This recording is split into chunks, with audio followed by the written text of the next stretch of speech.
నేను వంకాయ కర్రీ చేస్తున్నాను. ఎలా చేస్తాను అనేది చూసేయండి. వంకాయ కోడిగుడ్డు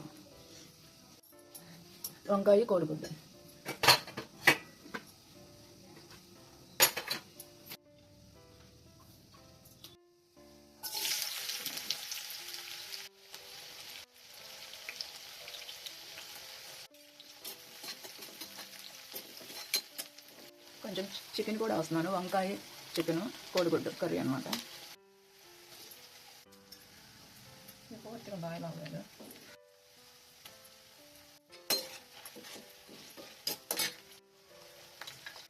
పసుపు ఉప్పు వేస్తున్నాను.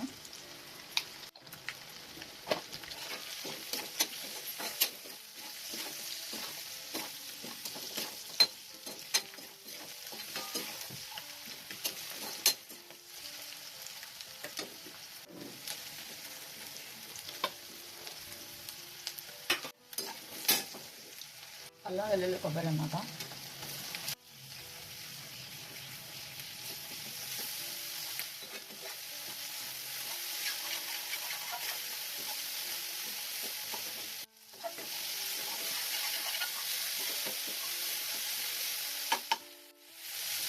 చికెన్ వేసేస్తున్నాను.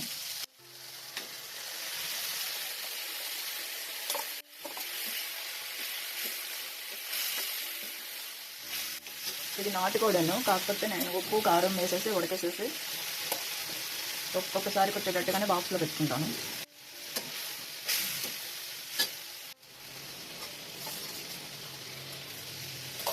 గరం మసాలా,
నేను కారం ఇందులోనే వేసి ఉడకేస్తాను. అదే సరిపోయింది, మంటగానే ఉంది, అందుకే నేను కారం వేయటం లేదు.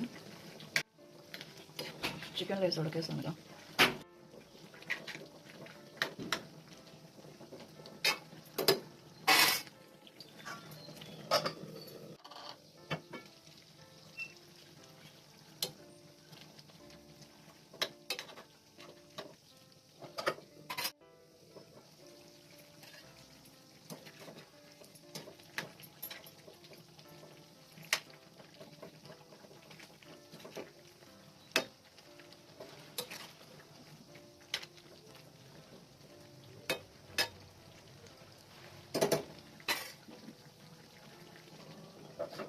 అయిపోయింది. వంకాయ కోడిగుడ్డు చికెన్ కర్రీ అయితే అయిపోయింది. నేను చికెను మా ఇంట్లో ఎప్పుడూ ఉంటుంది, చికెన్ చేప, కానీ ఈ మధ్యన చేప తీసుకురాలేదు, తీసుకొస్తాను. చికెన్ ఒక్కసారి ఉప్పు కారం పసుపు అన్నీ వేసేసి ఉడకబెట్టేసి అట్టు పెట్టేస్తాను. ఎందులో అయినా వేసుకోవచ్చు, విడిగా వండుకోవచ్చు. దోసకాయలు వేసుకోవచ్చు, ములక్కాయలు వేసుకోవచ్చు, వంకాయలు వేసుకోవచ్చు, బంగాళదుంపల్లో వేసుకోవచ్చు, ఏటిలైనా కలగలిపి వేసుకోవచ్చు. ఉడకేసి ఉంచుకుంటే వేసుకోవచ్చు. అది పచ్చిది అనుకోండి మళ్ళీ దాంతోపాటు ఉడకదు. ఇలా నిలవ పెట్టుకుంటే ఈసారి నేను చూపిస్తాను మళ్ళీ. అయినా నా ఛానల్లో ఉంది, నేను ఎలా ఉడకబెట్టాను కుక్కర్లో అనేది చూసేయండి.